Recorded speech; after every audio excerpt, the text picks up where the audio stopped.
Oui. Est-ce que vous priez? Priez-vous? Priez-vous? Faites-vous prière? Comment priez-vous?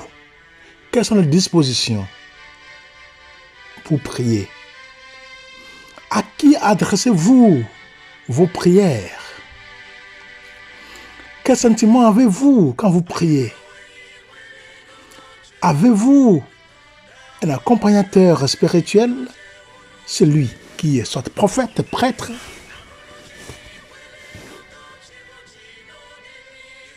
ou bien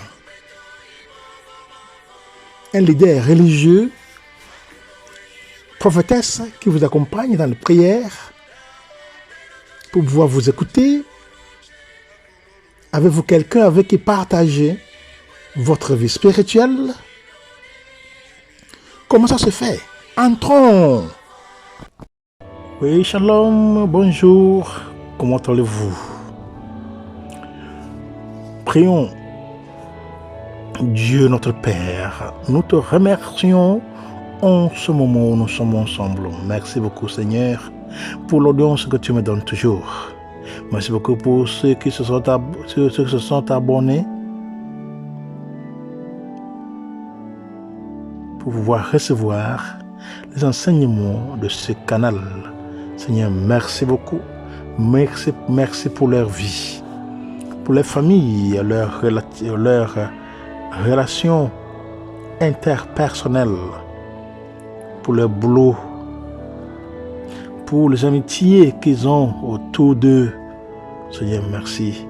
Merci surtout aussi pour les déblocages que tu ne cesses d'effectuer dans leur vie quotidiennement. Déblocages professionnels, financiers, matrimoniaux, maternels, paternels, de bonheur, de chance des esprits mauvais, de la sorcellerie, à tout degré, à tout niveau, de leurs arbres généalogiques, sanitaires, et aussi pour toutes les délivrances, transformations, purification, sanctification, réparation, guérison, protection,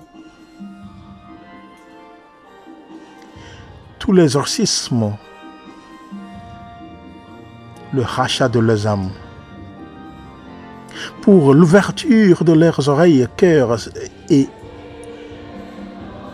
les yeux spirituels, pour l'intelligence spirituelle que tu ne cesses de leur accorder. Seigneur, merci beaucoup. Continue par les protéger. Continue par les guérir.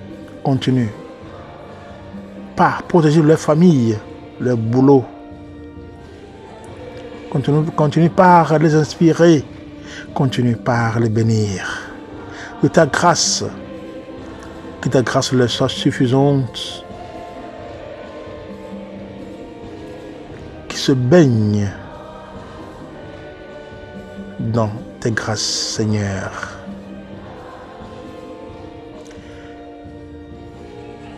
Merci, Seigneur, et merci pour tout. Par le Christ, notre Seigneur. Amen. Voilà, bien-aimés dans le Seigneur, en tout temps, nous parlons, quand vous regardez les réseaux sociaux, quand vous écoutez la radio, quand vous suivez la télévision, on a des téléévangélistes, on a des prières ici, là. Quand vous entrez dans YouTube, même chose. Vous entrez dans Instagram, même chose. Beaucoup de choses. Ça veut dire que beaucoup de sources de réseaux sociaux qui aident à partager la parole de Dieu, l'importance de prière dans notre vie. Et nous voyons cela en tout temps, comme les réseaux sociaux nous aident aussi à pouvoir partager, à propager la foi. Voilà. Nous prions beaucoup. Les gens prient beaucoup. Même si nous allons au niveau traditionnel, les gens prient beaucoup avec l'alcool pour faire la libation, ou ils utilisent l'alcool pour pouvoir prier aux ancêtres. C'est ça qui était avant l'arrivée de la Bible chez nous, dans le monde, dans nos cultures. Il y avait eu des cultures avant. Voilà. Nous sommes là pour pouvoir parler aujourd'hui de guide pour relire mon temps de prière.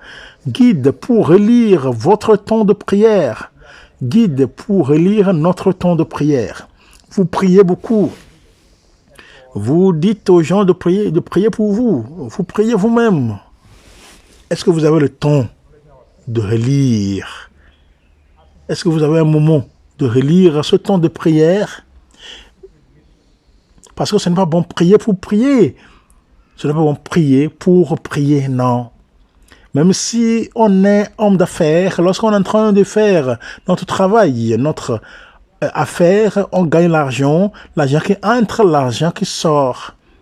Il faut essayer de s'arrêter en vue de s'évaluer, en vue d'évaluer le cheminement fait jusqu'à maintenant. Ça veut dire qu'il faut voir combien j'ai investi, combien j'ai gagné, combien j'ai investi, combien j'ai gagné. Est-ce que j'ai de profit? Est-ce que j'ai bénéficié dans mon investissement ou bien j'ai perdu? Est-ce qu'il y a des chèques dans mes affaires? Donc le temps de s'arrêter. Le temps de s'arrêter pour pouvoir évaluer son cheminement dans les affaires, dans nos boulots, tout ce que nous faisons. Où nous disons que voilà, nous sommes entrés en échec. J'ai investi telle somme, mes milliards, voilà. Et ce que j'ai eu, c'est seulement milliards. Ça veut dire qu'il n'y a pas de profit, par exemple. C'est comme ça. C'est comme ça. Donc, chaque cheminement, il faut qu'il y ait une évaluation. Donc, ça vaut la même chose pour la prière. Donc, est-ce que vous priez seulement bien ou vous avez des guides où vous vous évaluez, où vous évaluez votre temps de prière? Vous priez pour prier. Est-ce qu'il y a des résultats? C'est ça. Donc, quand vous avez prié, par exemple, vous avez prié beaucoup. Il y en a qui prient à minuit, il y en a qui prient à midi, il y en a qui prient à 6 heures, il y en a qui prient à 9 heures, il y en a qui prient à 18 heures, il y en a qui prient à 15 heures. Chacun avec son temps de prière. Chacun de nous a son temps de prière. Il y en a qui prient beaucoup. Tous les jours, ils prient. Mais il y en a aussi qui prient suivant des heures catégoriques. Donc, quand vous avez achevé votre temps de prière, il est bon de prendre quelques instants pour revenir sur ce qui s'est passé. C'est ça. Vous savez qu'il y a des dispositions pour prier. Si on veut prier, si on veut lire la Bible, si on veut prier avec la Bible, il y a des dispositions à prendre si on veut prier. Donc il faut évaluer, est-ce que je me suis bien assis ou bien est-ce que je me suis bien comporté pendant ma prière? Est-ce que je me suis... Donc ce sont des questions que l'on se pose pour voir si on a bien prié ou pas. Si le temps a été bien utilisé pour pouvoir vous aider.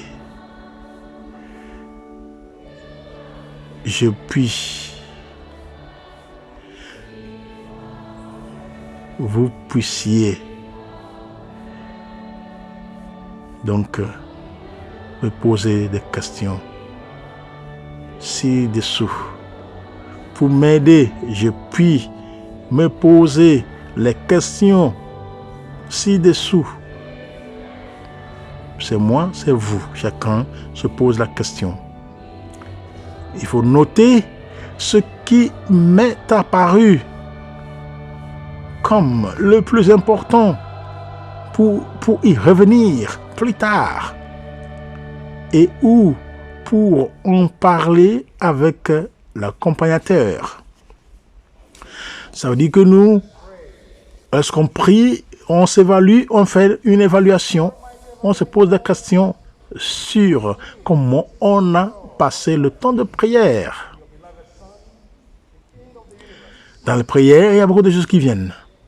Vous pouvez commencer par prier et voilà, tout à coup, vous êtes entré en transe. Vous êtes entré en extase.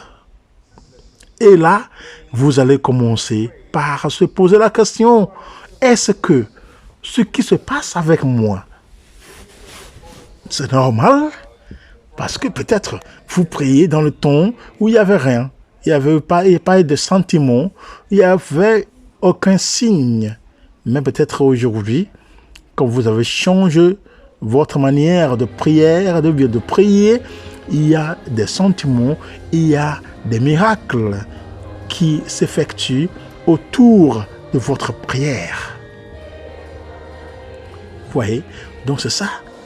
Et c'est là que vous allez parler à votre accompagnateur. Voilà le temps, le vocabulaire, le terme qui est sorti, l'accompagnateur. Ça veut dire qu'il faut avoir quelqu'un qui nous aide à bien prier. J'ai prié, oui, mais s'il y a quelque chose qui se révèle dans ma prière, je dois chercher quelqu'un qui soit là à mes côtés pour pouvoir me diriger. Ça veut dire que tout ce que j'ai eu comme sentiment, comme transe, entrer en extase, se perdre, on se perd dans la prière. On prie, on prie, et puis voilà. C'est comme si on est sorti de soi. On n'est plus ici. On est entré dans un autre monde, dans le monde des esprits. C'est ça. Oui, donc, ce sont les moments dont on doit parler avec nos accompagnateurs. Celui qui est dans la foi m'accompagne. Celui qui a d'expérience. Lorsque nous parlons d'être religieux, celui qui prie beaucoup, celui qui a d'expérience, qui connaît la Bible avant nous, qui utilise la Bible pour prier, pour faire des choses spirituelles, celui qui prêche. Ça peut être un pasteur, ça peut être un prêtre, ça peut être un prophète, ainsi de suite. Ce sont les hommes qui utilisent la Bible plus souvent que nous. Peut-être c'est leur travail, pour eux, ils sont là-dedans. Et nous sommes peut-être les apprentis. Donc lorsque nous prions, s'il y a des manifestations, nous avons cela comme une lumière pour nous éclaircir, pour nous éclairer, pour nous aider à comprendre tout ce qui se passe autour de nous dans nos prières personnelles. Nous sommes accompagnateurs. Donc dans la vie, si vous êtes chrétien et vous n'avez aucune figure, ou bien aucune personne qui soit devant vous pour pouvoir vous accompagner quand vous avez des soucis spirituels, peut-être vous avez rêvé, vous êtes en train de prier, voilà, vous avez dormi. Et vous êtes entré dans un autre monde. Dans tes rêves, tu as vu une longue histoire. Voilà, tout au long de la nuit, quand vous priez, voilà, dans le rêve, Dieu vous a révélé quelque chose sur votre vie, sur la vie de votre famille, sur la vie de votre femme, de votre mari, de votre enfant, de vos amis, ainsi de suite. Il faut partager cela à quelqu'un qui est plus avancé dans la vie spirituelle. Un homme religieux, une femme religieuse. C'est ça, l'accompagnateur qui nous aide à pouvoir bien franchir nos portes. Donc c'est très nécessaire d'avoir cela dans notre vie. Lorsque nous prions. Donc dans ce guide, pour lire notre ton, votre ton, mon ton de prière, il y a des questions à se poser. Comment ai-je commencé mon ton de prière? Comment avez-vous commencé votre ton de prière? Ai-je suivi le chemin qui m'était proposé? C'est ça? Donc, ce sont des questions pour nous aider à entrer, à apprendre, à connaître, à découvrir comment prier, quel moment prier, quel document utiliser pour prier. Ai-je obligé d'utiliser la Bible pour prier?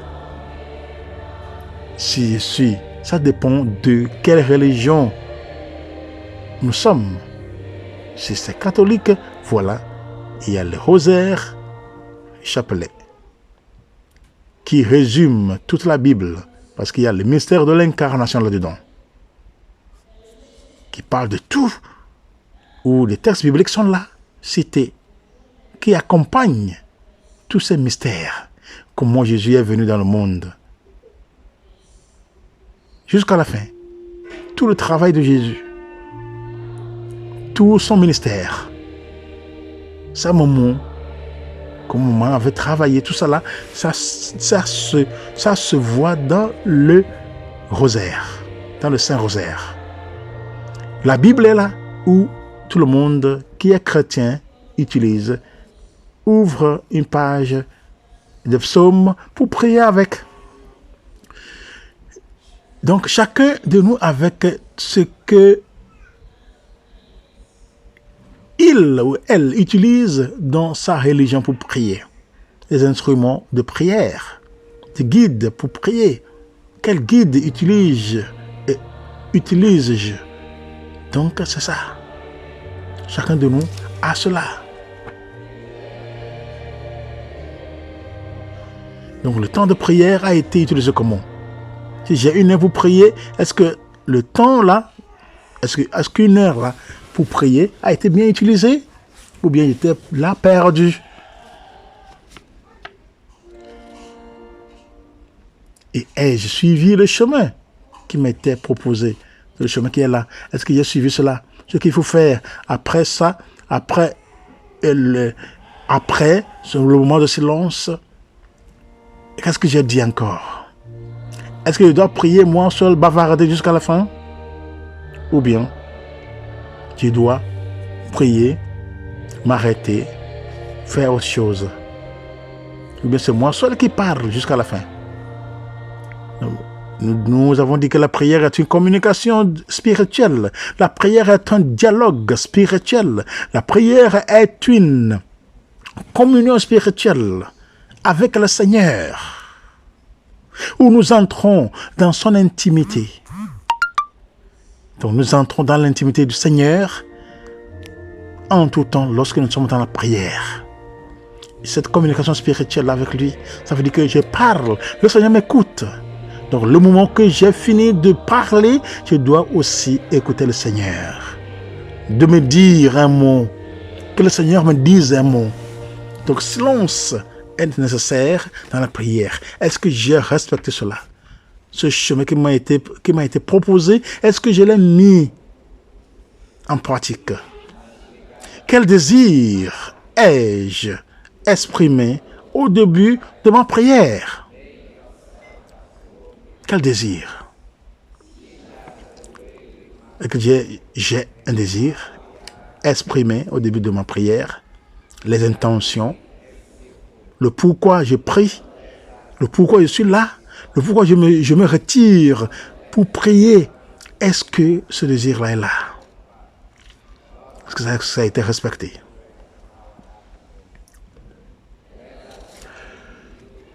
Autre moment, c'est que il faut se poser la question.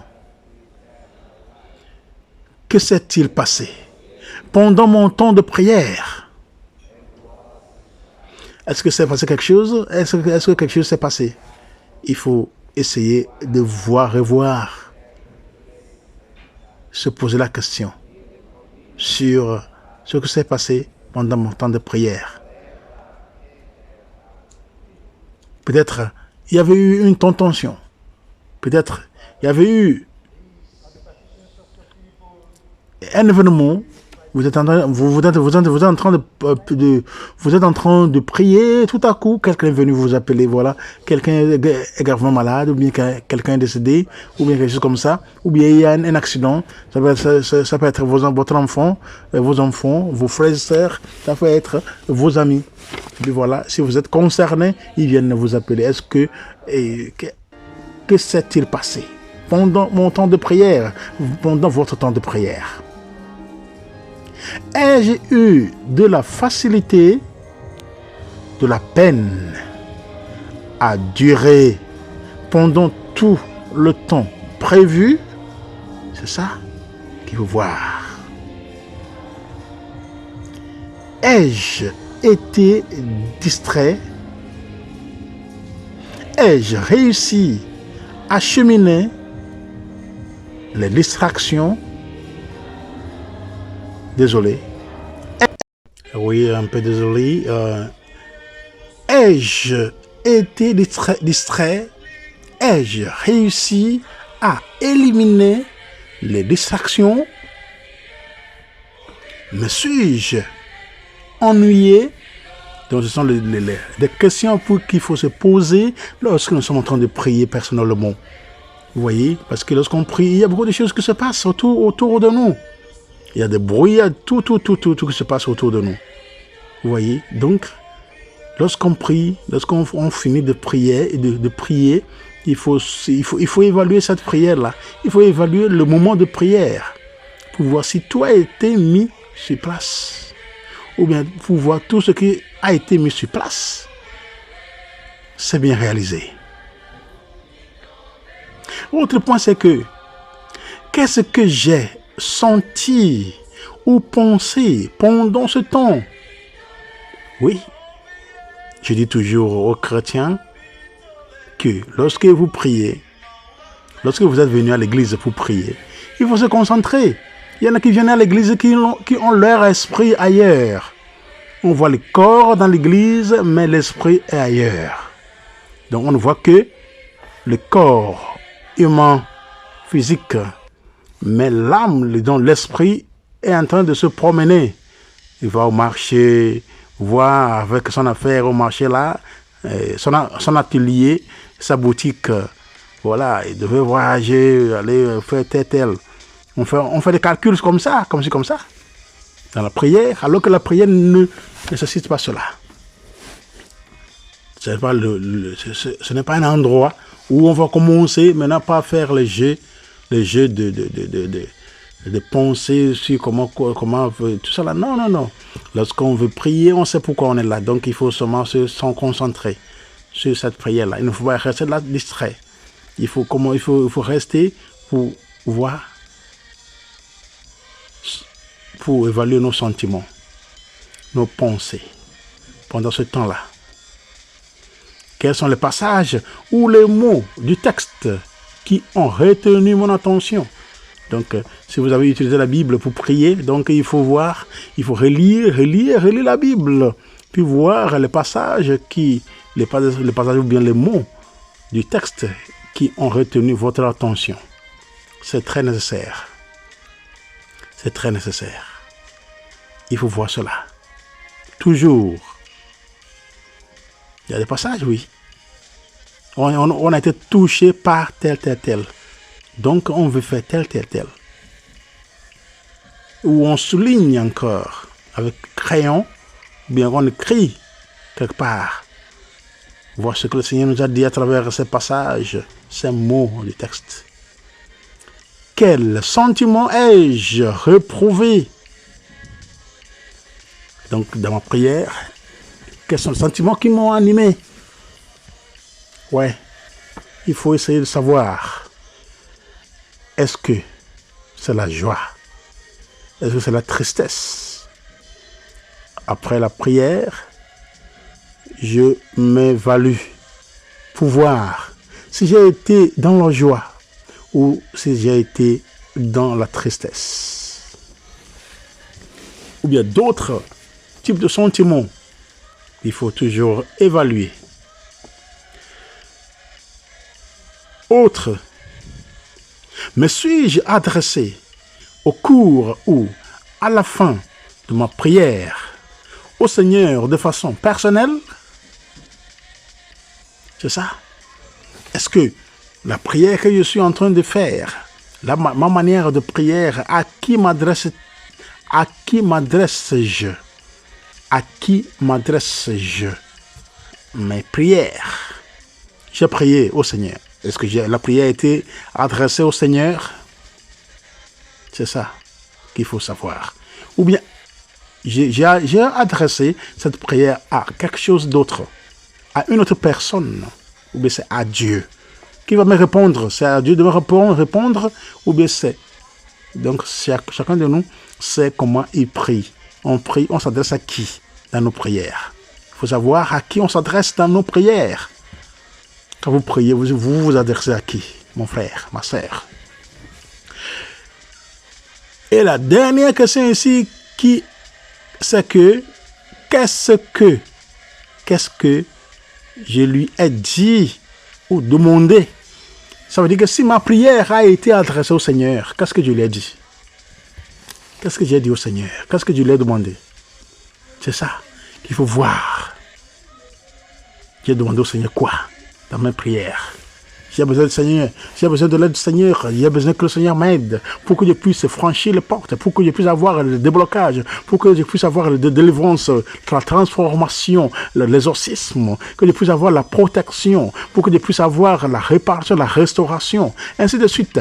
Est-ce que tout ce que j'ai demandé, est-ce que c'est ça que j'ai posé au Seigneur? Est-ce que c'est ça que j'ai laissé au pied du Seigneur, en face du Seigneur, pour qu'il puisse me donner la joie, pour qu'il puisse me donner la réponse? Est-ce que c'est ça que j'ai demandé au Seigneur?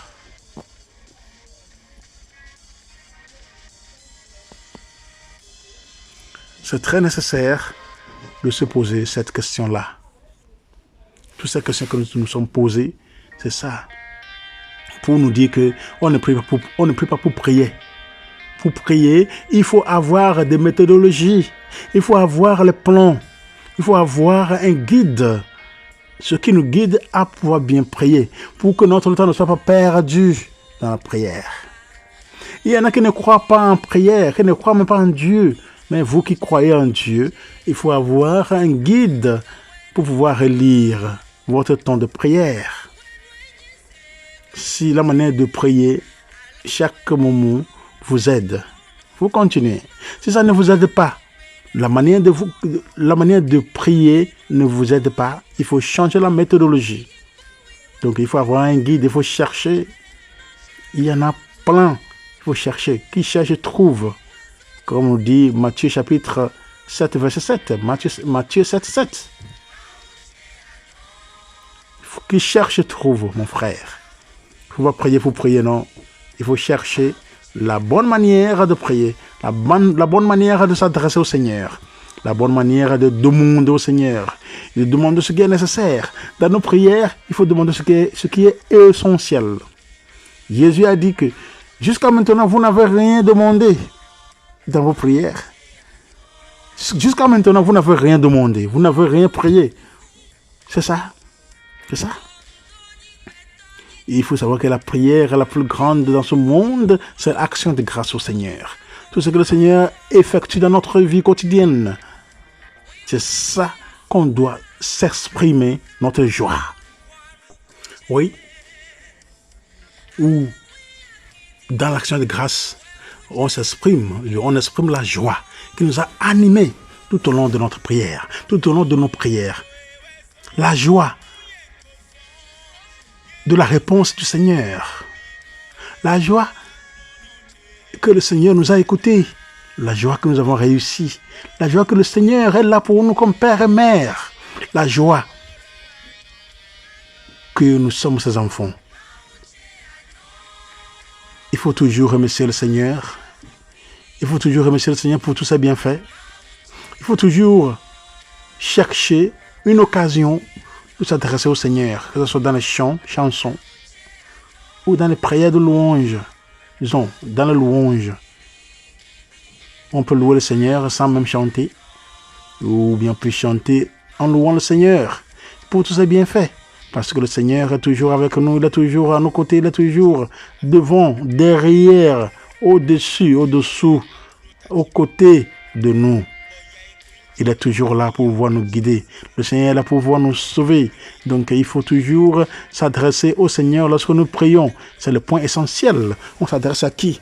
Lorsque nous sommes au traditionnel, ou bien à la traditionnelle, bien la tradition, lorsqu'on est en train de faire la libation, on prie en mentionnant le nom des ancêtres. Oui, mais d'abord, avant cela, on mentionne les noms de Dieu Tout-Puissant.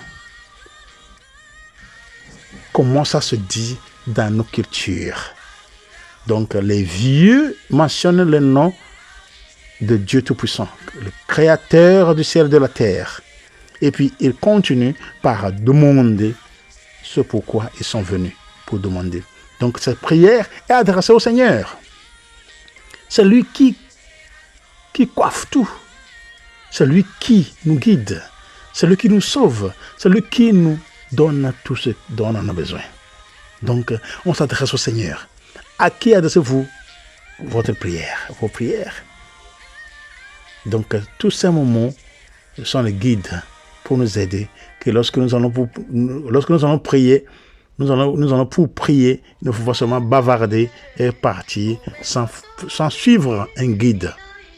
Il y a un moment de louange, par exemple, si vous êtes renouveau, si vous êtes d'une église de réveil, bon, et ce que je connais plus, c'est renouveau. D'abord, il commence par demander pardon au Seigneur. Pardon, Seigneur, pour leurs péchés. Que le Seigneur puisse leur pardonner leurs péchés.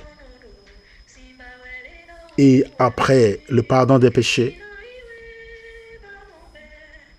avec le chant qui l'accompagne, il demande, non, il rend grâce au Seigneur. Il rend grâce au Seigneur pour tous ses bienfaits, pour toutes ses merveilles, pour être là, pour sa présence qui est toujours là pour pouvoir les aider. De jour en jour. C'est ça. Donc c'est un guide. Donc d'abord, demande pardon au Seigneur. Deuxièmement, il remercie le Seigneur pour tous ses bienfaits. Troisièmement, il commence par prier pour diverses intentions. C'est-à-dire, ce sont les demandes. C'est pour les malades, pour les femmes enceintes, pour les nouveau-nés, pour les élèves, les écoliers, pour les universitaires, pour la jeunesse, pour les accidents de route. Que le Seigneur prévienne ses enfants de cela. Vous voyez, non? Pour les voyageurs, ainsi de suite. Donc, c'est comme ça, c'est un guide qui va jusqu'à la fin. Et il y a un moment d'écouter la parole de Dieu. Ils écoutent la parole de Dieu. Après avoir écouté la parole de Dieu, il y a une discussion. Et puis après, il y a écoute. Ils écoutent le Seigneur. C'est un moment de silence où tout le monde se tait. Ils écoutent la voix du Seigneur, ce que le Seigneur veut révéler. Le Seigneur révèle plusieurs choses, soit en écoute, soit en vision. Donc les visionnaires voient ce que le Seigneur leur révèle. Et les visionnaires, ceux qui ont le don d'écouter, donc il y a la voix qui leur dit des choses. Et ils partagent cela avec le groupe. Et voilà, le groupe s'avance. Donc ce sont les méthodologies que chaque groupe a. Et à la fin, ils prient, puis ils prient encore sur tout ce que le Seigneur a révélé. Et après avoir terminé sur tout ce que le Seigneur a révélé, voilà, ils vont remercier le Seigneur encore avant de terminer où ils s'adonnent totalement à la protection du Seigneur. Voilà, chacun de nous peut créer un moment, une méthodologie, un guide pour pouvoir prier. S'il y en a, il faut reprendre cela. S'il y a à ajuster quelque chose à faire là-dessus, on fait là-dessus pour que ça nous aide, pour nous mettre à l'aise, bien à l'aise, afin de pouvoir bien prier, suivant les guides, pour ne pas perdre du temps dans les prières. Pour que lorsqu'on prie, on se concentre. On ne prie pas en même temps, au même moment, on pense à autre chose. Lorsqu'on prie, on reste dans la prière. Parce que c'est la prière qui nous donne tout. C'est la prière qui nous donne l'avenir. C'est la prière qui nous soutient. C'est la prière qui nous ouvre les portes à pouvoir bien aller de l'avant avec la présence du Seigneur. Donc lorsqu'on a un guide, ça nous aide à ne pas avoir des pensées éparpillées. Mais des pensées bien centrées sur ce dont on en a besoin. Merci beaucoup. Merci mes frères et sœurs. Merci mon audience. Dieu vous aime beaucoup. Et je vous aime beaucoup. Continuez par vous abonner, par liker, par commenter et partager la vidéo pour que tous puissent avoir l'accès de savoir comment prier, comment avoir un guide pour prier, comment faire nos prières, à qui adresser nos prières. Il y a plusieurs vidéos sur ce canal si vous voulez voir ce qui est là. Il faut seulement cliquer, voir les titres et vous allez entrer là-dedans. Il ne faut pas oublier de toujours écouter la voix du Seigneur. Et lui-même continue par vous bénir, continue par vous débloquer, continue par cheminer dans vos familles, dans vos cœurs, dans vos vies. Merci beaucoup, merci bien. Shalom, shalom, shalom. Soyez bénis pour moi là.